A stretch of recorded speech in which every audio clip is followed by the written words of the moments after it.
m'appelle Yann, je suis un toxicomane alcoolique.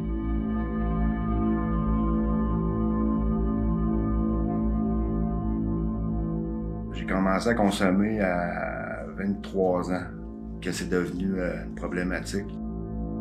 Je viens d'une famille, quand j'étais plus jeune, c'était dysfonctionnel, mais plus du côté de mon père. Du côté de ma mère, écoute, ma mère c'était un ange, puis le reste de ma famille, tout fonctionnait bien.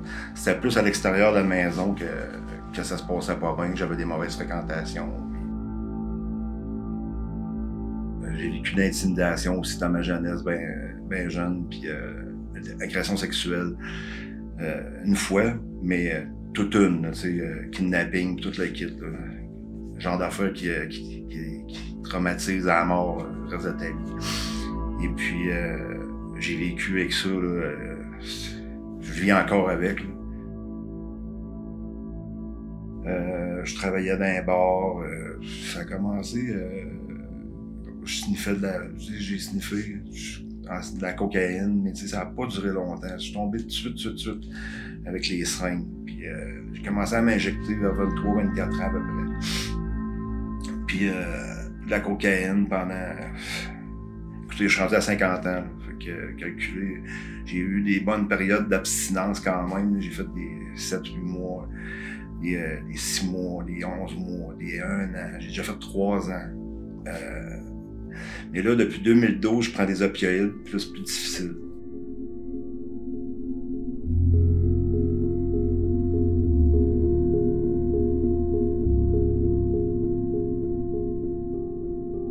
J'ai été diagnostiqué hépatite C en 1996. Fait que ça date pas d'hier. Ça date quand même d'un bon bout. La façon que le médecin m'a amené ça, c'est... il m'a dit, regarde, tout est beau, tes tests, tout est clean, mais si t'as pas le VIH, j'étais content. Il dit, t'as l'hépatite C. La gueule m'a tombé à terre. Je suis tombé, là. C'est comme si on m'avait appris que j'avais le cancer.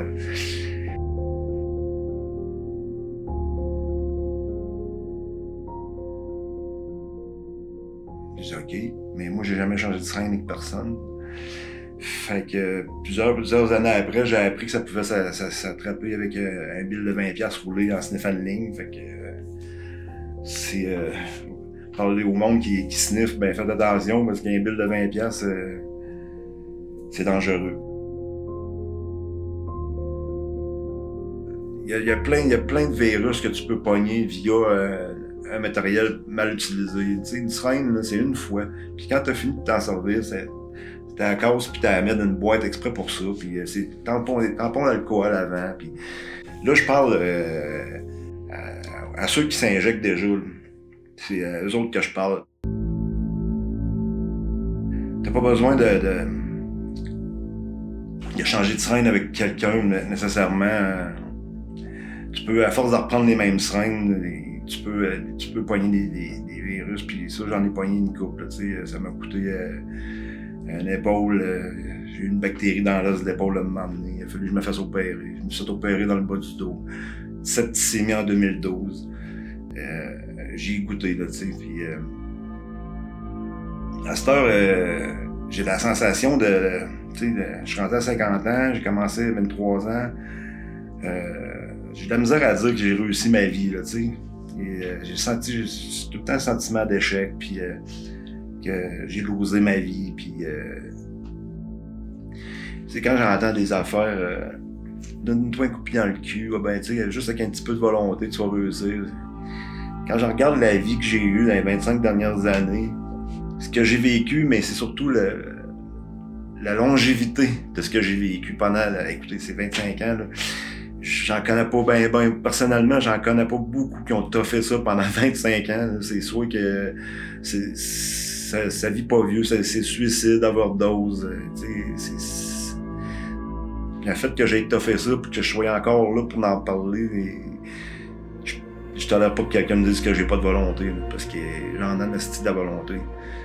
Je m'accroche, puis tous les jours, je me lève, puis je fais ce que j'ai à faire. Puis ce que j'aimerais le reste de ma vie faire, c'est de m'aligner dans la prévention pour empêcher du monde de passer par où ce que j'ai passé. C'est là que je suis rendu dans la vie. Puis si je réussis à faire ça, puis si je réussis à sauver quelques vies, mais n'en serait-ce qu'une, ben j'aurais pas le sentiment d'avoir losé ma vie comme que je l'ai présentement, t'sais.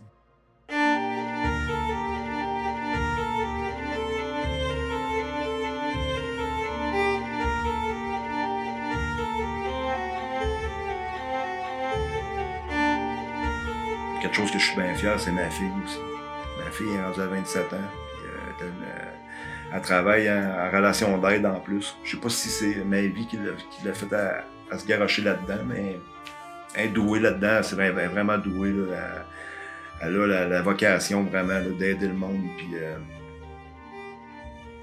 c'est ça. C'est ma fierté. Si mon estime de soi est reliée à ce que je fais comme travail, ben je vais me trouver un travail valorisant, tu sais.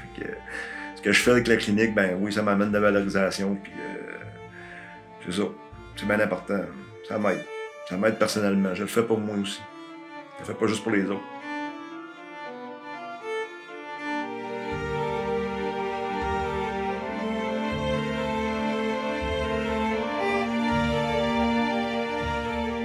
Je commence là-dedans. Là. La clinique m'a engagé. Je fais des petits pas, je fais des petits partages de même. Puis je distribue des seringues à qui je peux en distribuer en ville. Puis au monde que je connais. Puis j'ai essayé d'influencer du monde à aller passer des tests de dépistage d'hépatite C aussi. Je sais qu'il y avait beaucoup de personnes à un moment donné. On parlait de 80-85% de consommateurs qui étaient atteints par l'hépatite. Puis là, ben, le but de la clinique SAPSA, ben, c'est d'éradiquer le virus complètement pour 2030.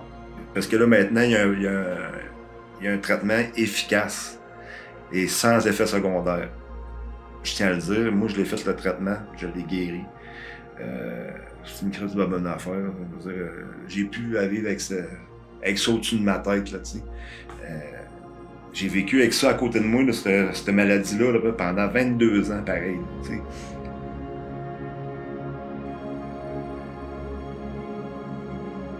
C'est un tueur silencieux. Puis, mais là, maintenant, il y a un traitement, puis c'est ça. Il faut pousser le monde à y aller. À passer des tests de dépistage, puis à se garrocher sur le traitement. Qui est facile, le traitement. La RAMQ paye pour tout le monde. Puis il y a zéro effet secondaire. En tout cas, moi, j'en ai pas eu.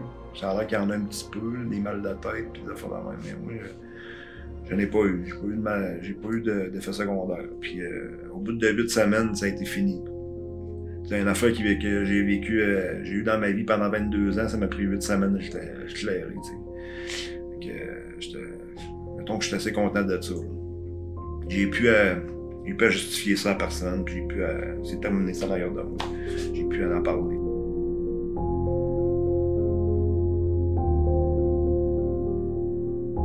Ben, mon premier message, c'est de jamais, jamais, jamais, au grand jamais, de vous mettre une seringue dans le bras. Parce que il y a des très, très, très fortes chances que tu tombes addict. Je veux dire, le taux d'addiction est très, très, très élevé. Puis c'est là qu'il vient le danger. Le gros danger, il est là. Fait que si le message, c'est ça, c'est de ne pas s'injecter du tout.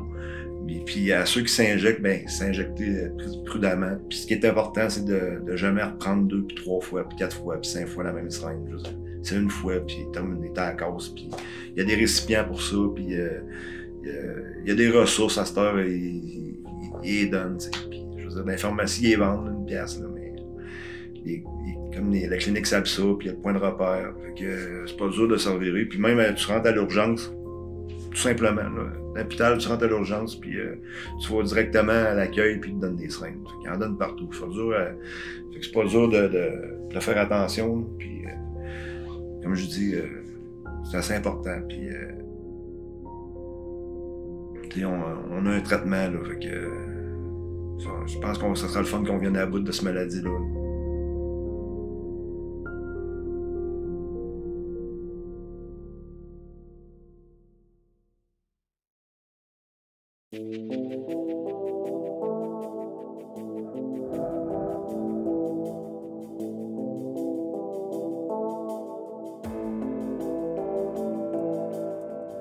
Salut tout le monde, mon nom c'est René, je suis intervenant à Clinique SAPSA. Je suis dessus le programme des pairs, en accompagnement pour les personnes vivant avec l'hépatite C.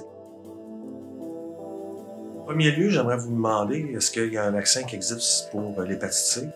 La réponse est non. Il n'existe pas de vaccin pour l'hépatite C. L'hépatite C, par contre, elle a un avantage par rapport au VIH, c'est que l'hépatite C se soigne, se traite. Par contre, c'est pas parce qu'on en guérit qu'il faut négliger l'hépatite C, parce que l'hépatite C, il faut pas oublier que c'est une maladie qui est sans douleur. De là, le pourquoi que c'est quand même important lorsqu'on est UDI, consommateur de drogue intraveineuse, qu'on est peut-être un peu plus à risque de passer des tests de façon occasionnelle, 3 mois, 6 mois, ou un an, ou aux ans, du moins, pour être en prévention de l'hépatite C et puis de pouvoir traiter si hépatite est présente. Est-ce que c'est possible de se réinfecter suite à une première infection? Oui. Les quelques effets qu'on peut avoir, c'est peut-être un peu de fatigue, une légère jaunisse, mais c'est minime. Alors le foie, qui a un rôle principal dans notre corps, qui va filtrer plus de 500 éléments pour notre santé, notre bien-être, tout ça, lorsqu'il est atteint d'hépatite C, la santé du foie va dépérir, fibrose, ça va terminer en cancer, tout ça. Fait que, en prévenant, en faisant des tests, c'est sûr qu'à ce niveau-là, on guérit. Alors, c'est simple, ça se fait par une prise de sang. Si la première prise de sang sort positif, ça ne veut pas dire que c'est officiel. À ce moment-là, on va procéder à une deuxième prise de sang. Si elle sort négative, ça veut dire que par le passé, il y a eu présence d'hépatite et que la personne l'a combattu elle-même. Sinon, s'il sort positif, là, c'est officiel, c'est une question aussi d'hépatite C. Alors, on enclenche le traitement et le traitement sont quand même très faciles et ils sont pas très longs. Alors, on parle ici de 4 à 12 semaines et c'est quasiment sans effet secondaire. Et puis, c'est de 1 à 3 comprimés par jour, rien de trop sorcier puis de courte durée. À la clinique SAPSA, c'est un avantage qu'on a, c'est qu'on retrouve tout sur le même toit. Le package deal au complet, c'est-à-dire qu'on fait le dépistage, le traitement, accompagnement par un intervenant psychosocial, tout dépendamment de la réalité de la personne, accompagnement dans les services médicaux au niveau du système à l'hôpital, gastro-entérologue, tout ça. Fait qu'on est vraiment axé sur le produit total. Fait que c'est très facilitant pour une personne qui est désaffiliée ou qui est à bas-seuil ou qui est SDF. On est capable de s'ajuster avec tout ça. Et ici, on a l'équipe pour le faire, on a tous la volonté et le désir de vouloir le faire, dans le plus grand respect de l'individu. C'est sûr qu'au-delà de l'accompagnement, aussi on travaille beaucoup en prévention sur l'usage du matériel. Ça peut être confrontant pour certaines personnes de dire comment bien utiliser du matériel d'injection, mais on prévient tellement beaucoup de maladies, d'infections au niveau sanguin, au niveau des veines, l'hépatite C, le VIH. Comment que l'hépatite se transmet? Elle se transmet par le sang, le partage de matériel. Le partage de matériel, on n'entend pas juste par la seringue. On parle aussi du petit cup dans lequel on fait son mélange pour consommer.